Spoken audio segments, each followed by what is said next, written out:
기도하겠습니다. 하나님 은혜가 함께하시 바랍니다. 고맙습니다. 이 시간에는 가족 구원과 전도의 중요성이라는 주제로 말씀의 은혜가 함께 나누고 있습니다. 하나님께서 우리에게 가정을 주시고 가정의 이 가족이라고 하는 구성원을 통해서 우리가 서로 행복을 누리고 살아가도록 이렇게 만들어 주셨습니다. 성경은 이 가족의 중요성을 굉장히 강조를 합니다. 그래서 성경의 어떤 중요한 인물들을 얘기할 때 보면은 꼭 그 가족과 관계에서 이름을 말합니다. 예를 들어서 요한은 성경에 뭐라고 얘기하는가 하면은 세베대의 아들 야고보와 요한 이렇게 설명을 합니다. 예수님 제자 가운데 야고보라고 하는 이름을 가진 제자가 또 있죠. 알페오 아들 야고보가 있습니다. 그래서 이 다른 이름과 구별하기 위해서 세베대의 아들 야고보, 알페오 아들 야고보 이런 식으로 구분하죠. 그런가 하면은 구약에 사울왕 같은 경우도 그냥 사울왕이라고 말하지 않고 기스의 아들 사울이라 이렇게 표현합니다. 다윗도 이새의 아들 다윗이다 이렇게 표현하고 있습니다. 이런 건 뭘 말하는가 하면은 그만큼 성경은 어떤 인물을 말할 때에 그 사람이 배경을 하고 있는 이 가족과의 관계를 통해서 그 이름을 거명을 하고 있다는 사실입니다. 어떤 사람도 이 세상에 혼자 태어난 사람이 없고 어떤 사람도 이 세상을 홀로 살아가는 사람도 없습니다. 어디에선가 태어났고 또는 누구의 아들, 누구의 형제로 우리가 이 세상을 살아가게 됩니다.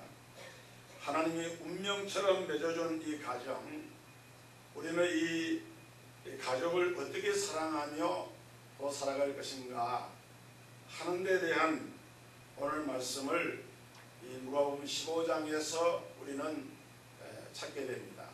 이 누가복음 15장은 우리가 잘 아는 이야기죠.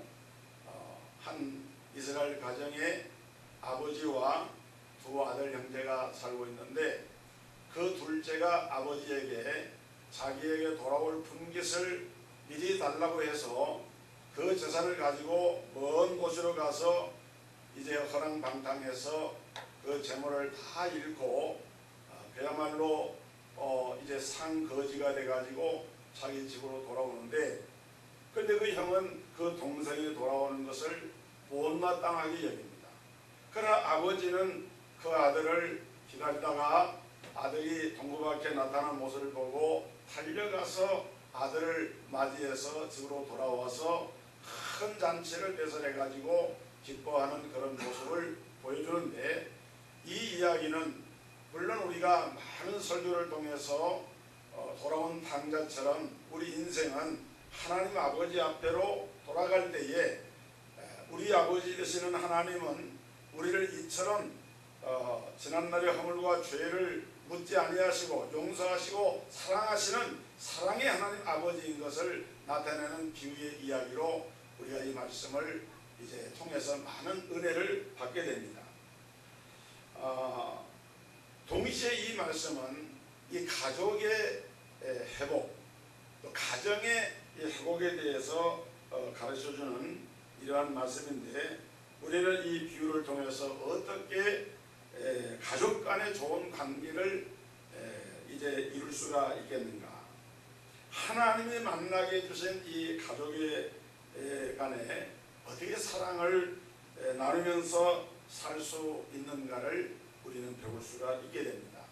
오늘 저는 이 말씀을 세 가지 각도에서 살펴보려고 하는데 첫째는 부모의 위치에서, 또 두 번째는 자녀의 위치에서, 또 세 번째는 형제의 위치에서 이 말씀이 주는 교훈을 생각해 보려고 합니다.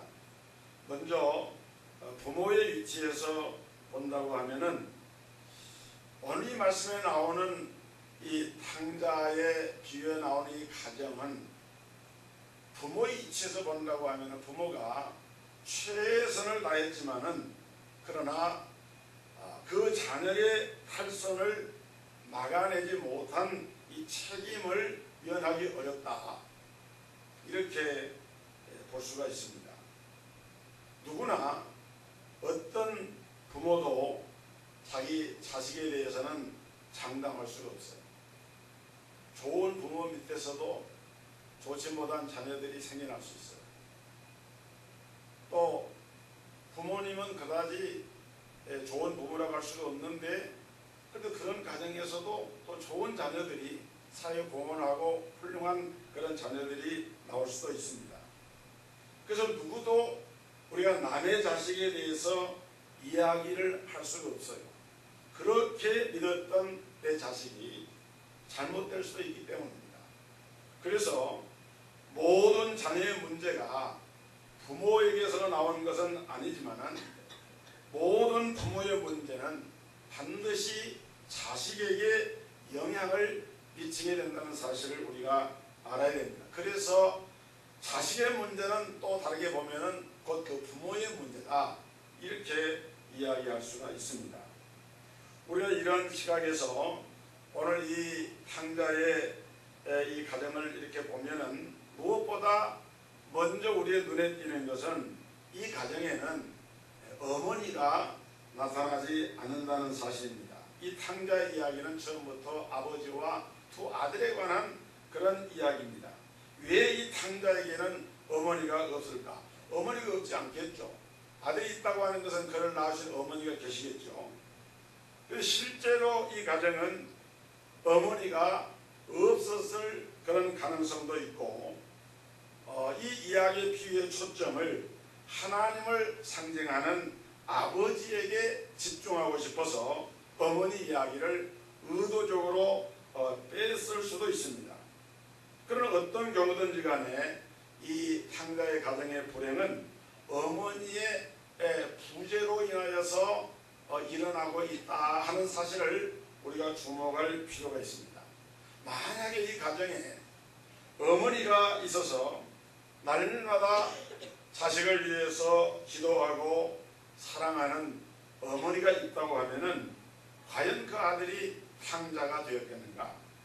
이 탕자가 사춘기가 돼가지고 아버지에 대해서 반항을 하고 대들고 가출하려고 하는 그런 시도를 하려고 할 때 그 가정에 자애스러운 어머니가 있었다라고 하면은, 얘야 왜 그러니? 네 아빠가 너를 사랑해서 그러는 거야 라고 하면서 어머니가 어떤 중재 역할을 할 수도 있었으리라 생각을 합니다. 그렇다고 하면 과연 그 아들이 집을 나갔겠는가? 오늘 이 성경을 읽어보면은 이 탕자의 아버지는 아주 좋은 아버지로 나타납니다. 아들이 재산을 달라고 하니까 그냥 재산을 다 내어줍니다. 또 아들이 그 재산을 다 탕진하고 돌아오는데 그 아들을 아무런 책망도 하지 않고 오히려 달려가서 목을 어긋맞게 안고, 그리고는 그 아들을 위해서 살찐 송아지를 잡아서 잔치를 벌입니다. 그렇게 훌륭한 아버지처럼 보이지만은 그럼에도 불구하고 이 가정에 어딘가 모르게 부족한 것이 있어 보이는 것은 꼭 있어야 되는 어머니가 이 가정에 없기 때문입니다. 혹시 아버지가 어머니를 싫어해서 강제로 이혼을 하고 어머니를 밖으로 내쫓아버렸기 때문에 그 가정에 어머니가 없는 것은 아닌가? 최악의 상상이지만은 그럴 수 있는 가능성도 없다고 할 수는 없습니다. 왜냐하면 고대 이스라엘 사회에서는 남편이 그 아내를 싫어하면은 이혼 정서만 써주면은 이혼을 할 수가 있게 됩니다. 요즘 눈으로 본다고 하면은 아주 불공평하고 잘못된 처사지만은 그것이 수천 년 전 유대 사회에서는 이렇게 일어날 수 있는 일이었다 하는 것을 우리는 이해할 필요가 있는 것이죠. 그러나 만약에 그런 관계가 아니고 어머니가 일찍 돌아가셨다든지 그렇다고 해도 역시 이 아들에게는 엄청난 상처가 됐을 것이고 자라는 과정에 뭔가 모르게 이 아들의 의식과 사고구조와 행동에 영향을 미치지 않았겠는가 하는 생각을 갖게 됩니다. 여러분, 우리 가정의 모든 문제는 사실은 부모에게서부터 나온다고 하는 사실을 우리는 겸손하게 인정할 필요가 있습니다. 내가 개인적으로 자식에게 잘하는 것도 중요하지만은 먼저 부부가 좋은 남편이 되고 좋은 아내가 되고 좋은 부모가 되어서 사랑하고 화목하고 행복한 모습으로 살아가게 되면 그 모습 자체가 자녀들에게 무언의 교훈이 되고 그들의 의식에 중요한 의식을 형성하게 되는 중요한 역할을 하게 되는 것입니다. 그래서 좋은 부부가 되는 것이 최상의 자녀 교육이다. 부부 간의 관계는 나쁜데 자녀만 사랑하면은 그 사랑이 모든 자녀의 문제를 치료할 수가 있고 해결할 수 있다라고 생각하는 것은 이것은 잘못이라는 것입니다. 우리나라 통계청 보고에 의하면은 2013년도에 인구조사에서 혼자 사는 1인 가구가 눈에 띄게 늘고 있어요. 453만 가구라고 해요. 그러니까 우리나라 전체 5천만 인구 가운데서 그 가구 가운데서 450만 가구라고 하면은 전체 가구의 25.3%에 해당이 됩니다. 그러니까 네 가구가 있으면은 네 가정이 있으면은 그 중에 한 가정은 1인 가구예요. 이 통계는 지난 2000년을 기준으로 하면은 1인 가구가 15.4%였다고 합니다. 근데 불과 10여 년 사이에 그 배 정도로 늘어나가지고 이제 25%를 넘게 되고 아마 지금 조사를 한다고 하면 그보다 수치가 더 높아지지 않을까 이렇게 생각합니다. 정말 우리 시대에 기억할 하나님의 말씀이 있는데 창세기 1장 18절에 보면 여호와 하나님이 이르시되 사람이 독처하는 것이 좋지 아니하니 내가 그를 위하여 돕는 배필을 지으리라. 사람이 독처하는 것, 혼자 사는 것이 좋지 아니하다. 한번 따라해보고 싶다. 사람이 혼자 사는 것이 좋지 아니하다. 하나님이 하신 말씀. 그렇습니다. 사람이 혼자 사는 것은 좋지가 않은 거예요. 그래서 하나님이 아담에게 배필을 만들어서 가정을 이루게 하신 것입니다. 제가 저 영어를 사용해서 미안합니다만은 혼자 산다라고 할 때 쓰는 말 가운데 영어로 live alone이라고 하는 말이 있습니다. 사별을 했든지 아니면 이혼을 했든지 부부가 따로따로 이제 사는 따로 존재하는 그것이 바로 live alone, 혼자 사는 거예요. 그런데 이 말과 함께 또 다른 말이 하나 있는데 live alone이라고 하는 말이 있습니다. live alone이라고 하는 말은 역시 혼자 사는 것인데 이거는 부부가 한 공간 안에 한 집안에 같이 살고 있어도 같이 사는데도 부부가 따로 사는 거예요. 의식이 다르고 마음이 다르고 생각이 달라서 부부가 한 부부가 되고 한 가족이 되어서 사는 것이 아니라 남남처럼 살아가는 이런 것이 바로 리브 론이라고 하는 말 속에 담겨있는 의미입니다. 여러분, 우리 사회가 얼마나 복잡하고 또 가정들이 많이 위기를 겪고 있는지 지난 2013년도에 이런 보도가 났습니다. 함께 살면서 남편은 이모 씨인데 81세입니다. 부인은 박모 씨인데 77세예요. 그런데 이 부부가 오랜 동안 결혼생활을 하면서 사는데 6년 동안 대화를 하지 않고 서로 메모지만 가지고 대화를 나눈 부부에게 재판을 부인이 청구했는데 대법원이 그 이유가 있다. 이혼을 허락할 만한 그런 이유가 된다 그래서 대법원이 이혼을 확정 판결한 그런 사실이 보도가 됐습니다. 이 두 부부는 평소 성격 탓으로 많이 다투고 살다가 아예 6년 전부터는 대화를 하지 않고 메모지 가지고 이렇게 소통을 했어요. 그러니까 남편이 아침에 집을 나가기 전에 아내에게 이런 메모지를 남깁니다. 두부는 비싸니 두부찌개식으로 하지 말고 각종 찌개에는 서너 점씩만 양념으로 사용할 것. 이게 남편이 부인에게 하는 말이에요. 생태는 동태로 하고 참치는 꽁치로 구입할 것. 내 정장 바지가 거실에 있는데 그 이유를 말하라고 어제 말했는데 어찌 지금까지 묵묵부답인지 내일까지 그 이유를 말할 것. 이게 대화예요. 이제 부인이 참다 열쇠 박지에 가출을 했다가 열쇠 수리공을 데리고 와서 물을 따고 들어가서 서류를 준비해가지고 법원에 청구를 해서 결국 남편은 이건 안 하려고 했는데 대법원에까지 가서 대법원에서 확정 판결이 된 거예요. 이런 부부가 말하자면 리브 론이 함께 살지만은 전혀 부부가 아닌, 그러니까 이건 결코 부부 관계라고 할 수가 없는 것이죠. 좋은 자녀 교육은 좋은 부부 관계라고 하는 것을 여러분 인정하십니까?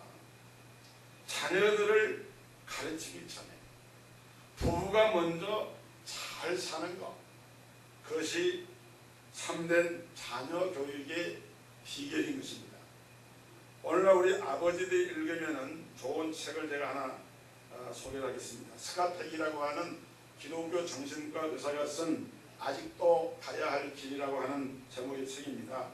이 책에서 저자는 건강한 자녀를 만들기 위해서 우리 크리스찬 부모가 가져야 할 4가지 교육의 원리를 말했는데, 첫째는 미래의 만족을 위해서 오늘을 희생하는 법을 가르치라.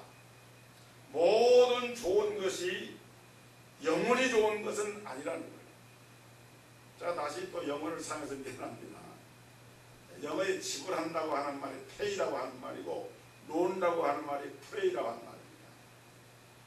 pray today, 오늘 놀면 pay tomorrow, 내일 지불하게 된다. 반면에 pay today, 오늘 지불하면 pray tomorrow, 내일 놀게 된다. 무슨 말입니까? 자녀들에게 비록 오늘 내가 비싼 대가를 지불하고 어떤 희생을 하고 땀을 흘리고 수고를 하더라도 그것을 통해서 더 좋은 미래가 있다 하는 것을 항상 부모는 자녀에게 가르쳐야 한다는 거예요. 그 다음에 두 번째는 주어진 상황을 자신의 탓으로 자신의 책임으로 받아들이도록 훈련을 하라. 대개 보면은 평생 어떤 사람들은 남의 탓만 하면서 사는 사람이 있습니다. 내가 못 사는 것은 부모 책임 때문이고, 우리나라가 잘못되는 것은 대통령이 잘못하기 때문이고, 내 직장에서, 내 교회에서, 내 모든 모임에서 모든 잘못된 책임을 나에게 돌리지 않고 상대에게 전가하고 다른 이에게 전가를 하는 그런 태도를 가지고 세상을 살아서는 안 된다는 겁니다. 그 다음에 세 번째는 언제나 진실을 말하고 현실에 충실하도록 가르치라는 거예요. 여러분, 언제나 최후의 승리는 진실에 있습니다. 잠시 몇 사람을 속일 수가 있고 모든 사람을 잠시 속일 수는 있어요.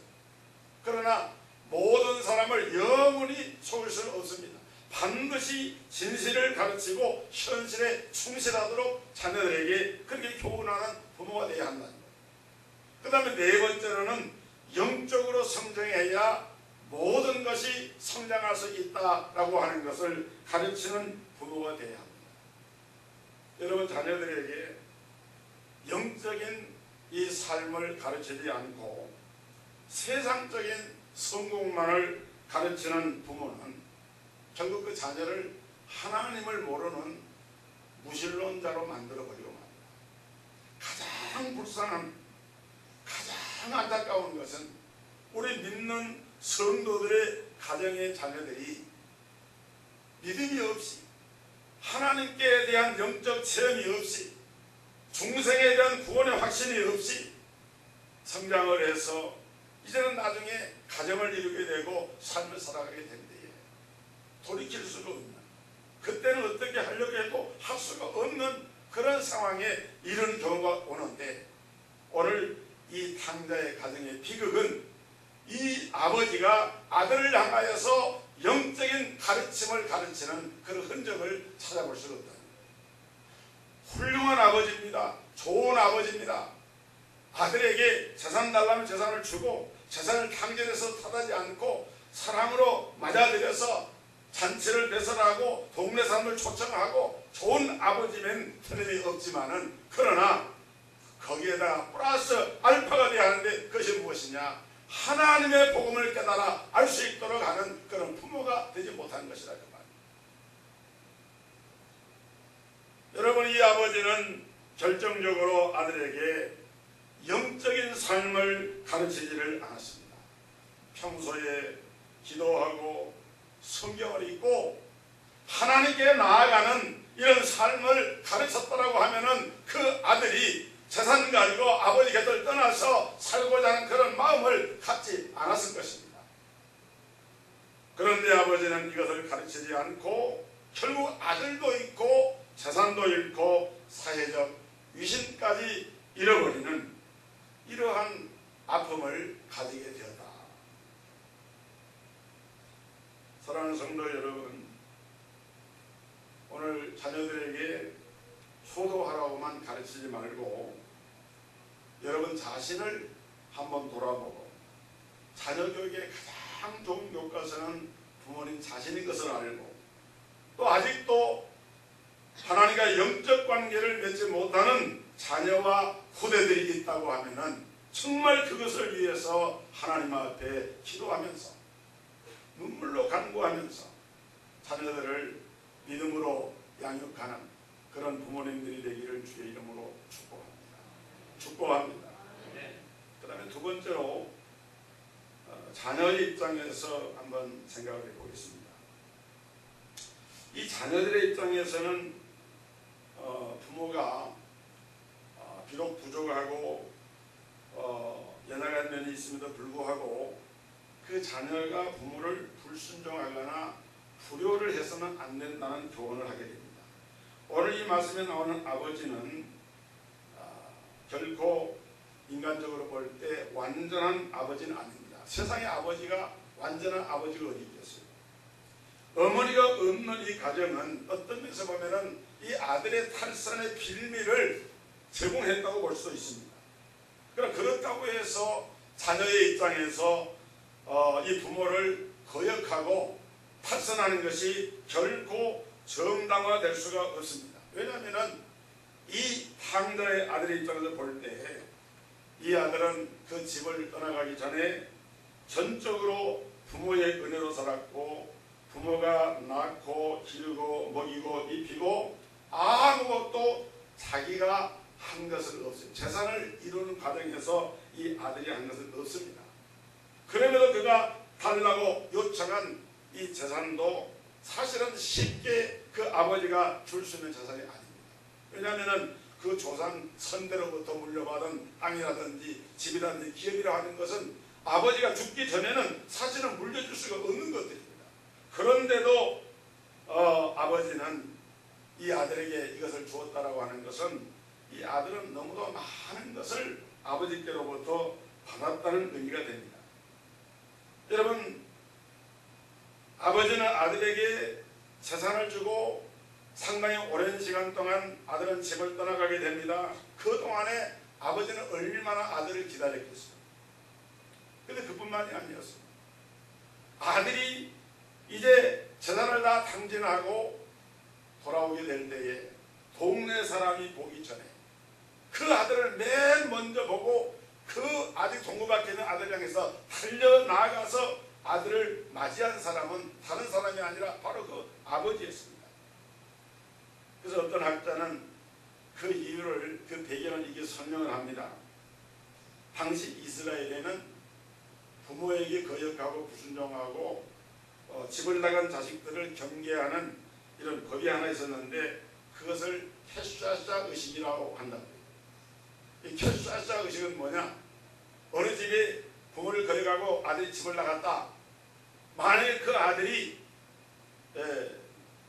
돌아오게 되면은 그 아들에게 벌을 가하는 거예요. 그래야 그 사이가 건강한 사이가 되니까. 그래서 이 곡식자 위에 이 곡식을 이게 불에 까맣게 그것을 이렇게 태워가지고 그것을 가져다가 자루에 담겨있던 그 곡식을 땅에 이렇게 다 흩어놓는 거예요. 그러고는 그 집 나가다 돌아온 자식을 향해서 이렇게 저주를 합니다. 이 흩어진 곡식들처럼 너는 조상의 기업으로부터 영원히 끊어질 것이다 라고 하면서 아들의 그 잘못을 책망하는 의식이 있는데 이 의식이 바로 캐샤샤 의식이라는 거예요. 그럼 왜 아버지는 이 아들을 보자마자 이렇게 달려갔겠는가? 동네 사람들이 보기 전에 먼저 달려갑니다. 동네 사람들이 보면은 그 아들을 잡아다가 캐샤샤 의식을 해서 그렇지 않아도 풀이 죽어서 돌아오는 아들을 향해서 더 난도질을 하고 마음에 상처를 줄 것 같으니까 아버지는 아예 그런 것을 차단하고 아들을 보호하기 위해서 먼저 달려가서 아들을 데리고 오고 그리고 동네 사람들에게 그러한 캐샤샤 의식을 행하지 못하도록 살찐 송아지를 잡아가지고 사람들을 초청을 해가지고 그들을 대접을 하면서 인나금을 하는. 그래서 여기 보면은 이 아들을 향해서 이 아버지가 이렇게 얘기를 하죠. 이 내 아들은 죽었다가 살아난 아들이다. 언제 죽었다가 살아났습니까? 집을 나갈 때 한 번 죽은 것이죠. 집에 돌아올 때 사실은 한 번 또 죽은 거예요. 그런데 그렇게 죽음의 위기에서 살아난 이 아들. 그래서 오늘 이 본문 말씀 12절에 보면은 그렇게 말씀을 하고 있죠. 아버지가 그 살림을 각각 나눠주었다. 이 살림이라고 하는 말이 성경 원문에 보면은 비오스라고 하는 말인데 이 비오스라고 하는 말은 생명이라는 말과 같아요. 그러니까 아버지가 아들에게 나눠준 것은 단순히 그 집에 세간살이나 살림만을 준 것이 아닙니다. 재산만을 준 것이 아니에요. 뭘 줬느냐? 아버지는 생명 같은 재산을 준 겁니다. 아버지는 자식에게 아들에게 생명을 다해서 기다렸고 마지막에 아들을 자기의 온 몸으로 막아서 죽음에서 건지는 그런 일을 행한 분이 아버지였습니다. 오늘 어떻습니까? 우리 성도들도 부모님에게로부터 이런 생명을 받았습니다. 육신의 생명을 받을 뿐만 아니라 생명같이 먹이고 생명을 다해 사랑하고 생명을 다해서 기도하고 지금도 우리가 어려우면 자신의 생명을 돌보지 않고 걱정하고 염려하는 부모님이 우리에게 있다고 하는 것은 얼마나 감사한 일입니까? 그런데 어떤 분들은 그 부모님을 용서하지 못한 사람이 있습니다. 우리가 부모님을 용서하고 사랑해야 될 세 가지 이유가 있는데 그 첫째는 먼저 나 자신을 위해서 부모님을 용서해야 됩니다. 제가 오랫동안 목회하면서 보니까 정말 그런 분이 있더라고요. 자기 마음속에 그 부모에 대한 이 감정이 아주 맺힌 것이 있어가지고 목사님, 나는 평생에 다른 것은 다 할 수 있어도 우리 아버지는 용서를 못합니다. 왜냐하면 그 아버지가 바람 피우고 어머니 밥대하고 학교 다닐 때 공부하러 갈 때 수업료를 내야 되는데 아버지 집에 갔다가 그냥 쫓겨나가지고 돈도 못 받고 돌아오는 그런 그 아픈 상처 경험이 있다 보니까 나는 평생에 내 아버지는 내가 용서할 수가 없습니다. 여러분, 이런 마음을 가진 자녀는 내가 그 부모를 용서를 하면은 내 상처가 치료가 되지만은 용서하지 못하면은 내 상처가 그대로 내 안에 남겨요. 그러니까 아버지를 위해서가 아니라 나 자신을 위해서 아버지를 용서해요. 그다음에 두 번째는 부모를 용서를 해야 제대로 된 신앙생활을 할 수가 있어요.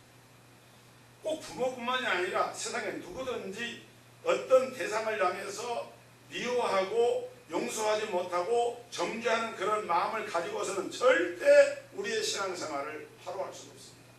그 다음에 세 번째는 부모를 용서해야 될 가장 중요한 또 다른 이유가 있는데, 그것은 뭔가 하면은 부모도 나와 같은 연약한 인간이다 하는 것을 우리가 깨달아야 됩니다. 여러분, 우리가 어렸을 적에는 세상에서 부모보다 큰 분이 없었어요. 부모는 모든 걸 다 할 수 있고 마치 슈퍼맨처럼 아빠에게 엄마에게 얘기하면 모든 문제가 다 해결된다 생각을 하고 그렇게 살았어요. 그런데 어느 순간 딱 이렇게 내가 성장을 하는 과정에서 부모도 못하는 것이 있고 또 부모도 잘못하는 것이 있고 부모도 세상에서 부끄러운 그런 일을 하는 것을, 그런 것을 보면서 이 부모에 대한 생각이 바뀌어지게 되잖아요.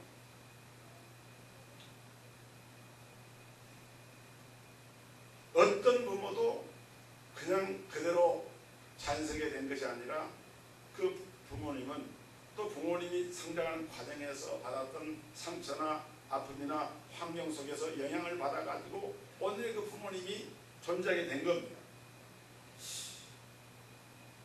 내 아버지가 그렇게 술을 많이 먹고 인생을 망치게 되는 그런 삶을 사는 아버지가 계신다. 거기에는 그럴 만한 또 이유가 있는 거예요. 여러분, 우리 고인이 되셨습니다만은 우리 함께 목회자들이 목회자 세미나도 인도하고 치유 상담 목회에 아주 목회를 열심히 했던 목사님 가운데 이중표 목사님이라는 분이 계셔요. 그 이중표 목사님이 한번 그런 얘기 하더라고요. 자기는 어렸을 때 자기 아버지가 술을 잔뜩 마셔가지고 길에서 이렇게 술 취한 상태에서 이렇게 이제 길바닥에 그대로 쓰러져 누워서 있으면은 동네에서 아무리 준표야, 이 아버지 저 길바닥에 쓰러져 있다. 그러면 그 아들이 이제 아버지를 모시러 가는 거예요. 그 아버지를 등에다가 걸쳐 업고 집으로 이제 모시고 오는데, 그때 아버지가 등 뒤에서 아들에게 이중표 목사님이 그런데요. 준표야, 내가 이렇게 술을 마시는 것이 다 너를 위한 것이다.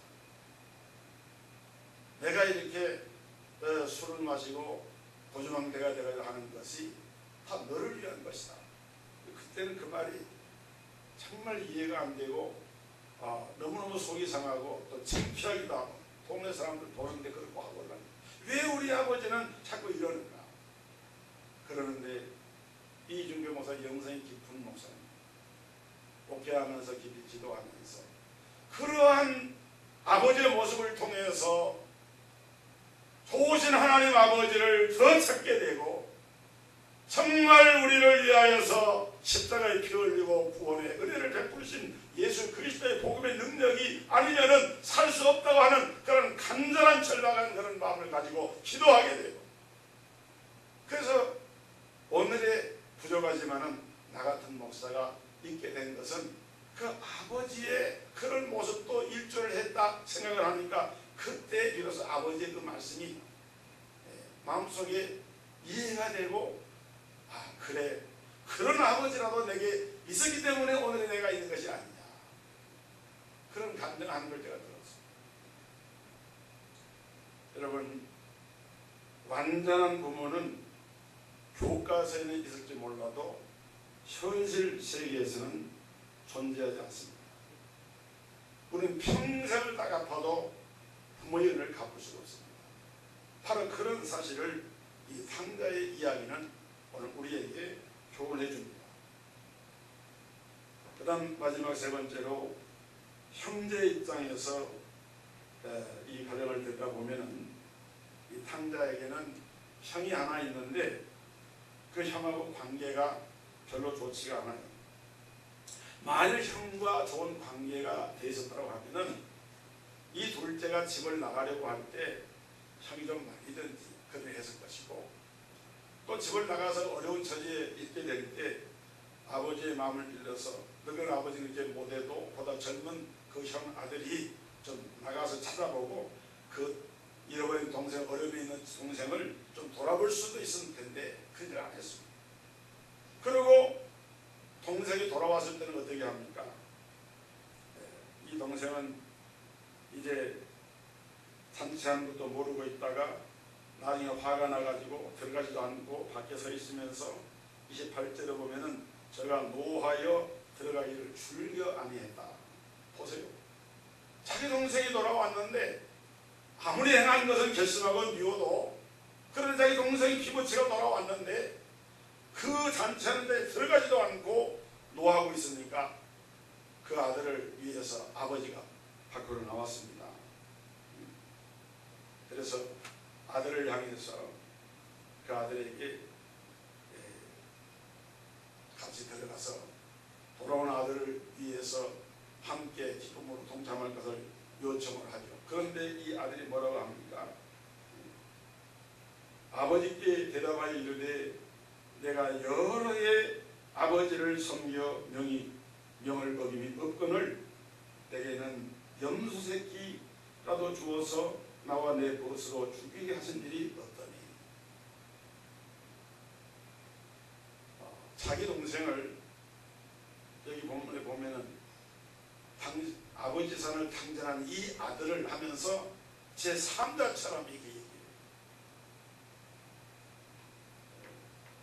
가끔 우리 성도님들이 우리 교회 저희들이 개교 기도를 할 때에 기도하신 분이 우리 동성교회라 이렇게 표현을 하지 않고 이 교회 이렇게 표현, 무슨 어떤 의식을 가지고 말씀하는 건 아니겠지만은 습관화돼 가지고 그리 표현할 수가 있거든요.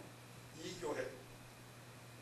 물론 어떤 경우는 삼자적인 측면으로 교회를 지칭할 때 그렇게 할 수도 있어요.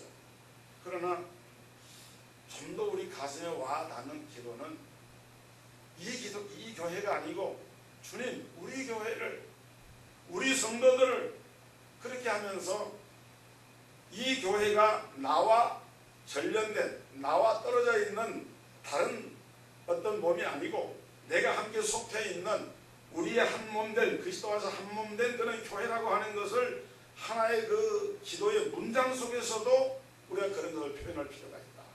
왜냐하면 우리 마음의 표현입니다. 이 형은 말이죠. 자기 동생을 얘기할 때 이 아들은 누구 아들입니까? 아버지 아들, 자기랑 상관이 없다는 거예요.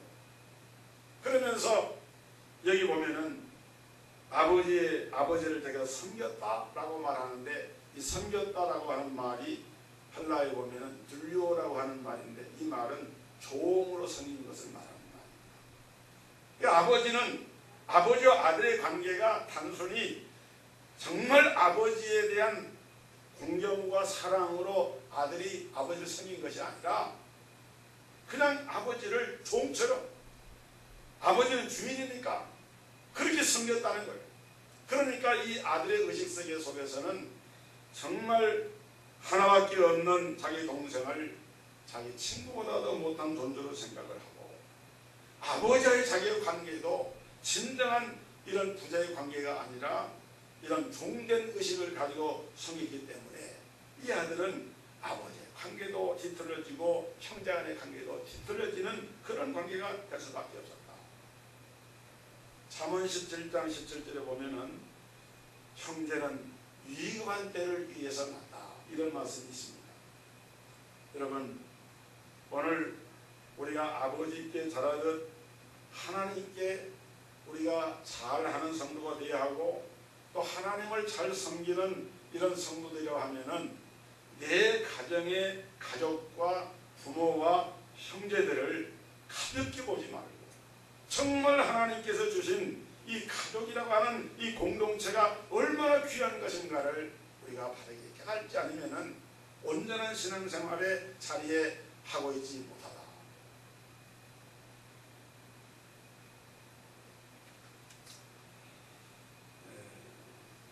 몇 년 전에 KBS에서 가족 스페셜로 방송한 내용 가운데 미국에 있는 하버드 대학, 예일 대학, 소위 말하는 이 아이비 리그로 우리나라로 하면은 강남 학부금처럼 이렇게 미국에서 아주 일부 대학들이 속해 있는 그 대학들을 취재했어요. 근데 놀라운 것은 하버드 대학의 재학생이 2만 명 정도 되는데 그 중에서 유대인이 7,000명이라는 거예요. 또 예일 대학은 25%가 유대인이라는 거예요. 그리고 노벨상 수상자를 조사해 보니까 유대인으로서 노벨상 받은 사람이 2009년까지 179명입니다. 여러분, 유대인 인구는 전 세계 인구의 0.2%에 해당하는 1,300만 명밖에 안 되는데 노벨상 수상자는 전체 노벨상 수상자의 40%가 유대인입니다. 인구 13억의 중국은 노벨상 수상자가 6명이고 인구 15억의 이슬람권은 노벨상 수상자가 9명인데 인구 1,300만의 유대인은 노벨상 수상자가 전체 수상자의 40%가 되는 179명이나 되는데, 그래서 우리 한국이 방송 PD가 이 하버드 학생과 인터뷰를 하면서 물었어요. 도대체 유대인들이 이렇게 미국의 명문 대학에 공부하는 학생이 많고 이렇게 이 노벨상 수상자를 많이 배출하는 이유는 뭡니까? 유대인들이 본래부터 머리가 좋아서 그렇습니까? 대답이 3가지가 나왔습니다. 첫째로 우리는 다른 민족보다 더 머리가 좋지 않습니다. 두 번째로 우리가 이렇게 된 것은 가정 때문입니다. 가정에서 부모와 이야기하고 계속 토론한다는 거예요. 중요한 사회 문제나 어떤 가정 문제나 이런 것을 가지고 계속 토론하면서 지혜를 키웠기 때문에 두 번째 이유고, 세 번째로 그것이 가능했던 것은 우리의 문화와 신앙적인 가치 때문입니다. 유일신 하나님을 경외하는 하나님 중심의 가치와 그 문화가 그들의 의식 속에 형성되다 보니까 그들은 뛰어난 그런 인물들이 되어지고 사회 지도층의 인물들이 되어지고 두각을 나타내는 그런 삶을 살게 되었다는 것이 이 KBS 스페셜에서 내린 결론이었습니다. 오늘 이 가정과 교회, 신앙과 우리의 가족, 이 두 가지가 우리의 신앙입니다. 하나님께서 우리 성도들의 가정에 이런 복을 주시기를 주의 이름으로 축복합니다. 기도하겠습니다. 하나님, 주님의 은총과 크신 사랑을 감사드립니다. 오늘 많은 가정들이 진정한 이 가정의 행복을 누리지 못하고 위험하고 위태하고 어려움에 빠져 있는 것은 하나님께서 우리에게 주시는 참된 부모의 위치, 부부의 위치, 또는 자녀의 위치, 또는 형제의 위치, 가족의 위치를 바로 알지 못하고 이렇게 탕자의 가정처럼 혼란하고 어려움에 처하는 일들이 많이 일어나는 것을 보게 됩니다. 기도하고 원하는 것은 주여 오늘 우리 모든 성도들의 가정을 축복하셔서 하나님이 기뻐하시는 믿음의 가정, 자녀와 후대들이 부모의 경건한 신앙을 본받아 함께 하나님을 경외하며 그 형제들이 연합하며 그래서 하나님 나라의 귀한 역군으로 아름답게 세워져 나아가는 하나님이 기뻐하시는 믿음의 가정, 신실한 가정들로 세워져 갈 수 있도록 은혜와 복을 더하여 주옵소서. 예수 그리스도 이름으로 감사하며 기도하옵나이다.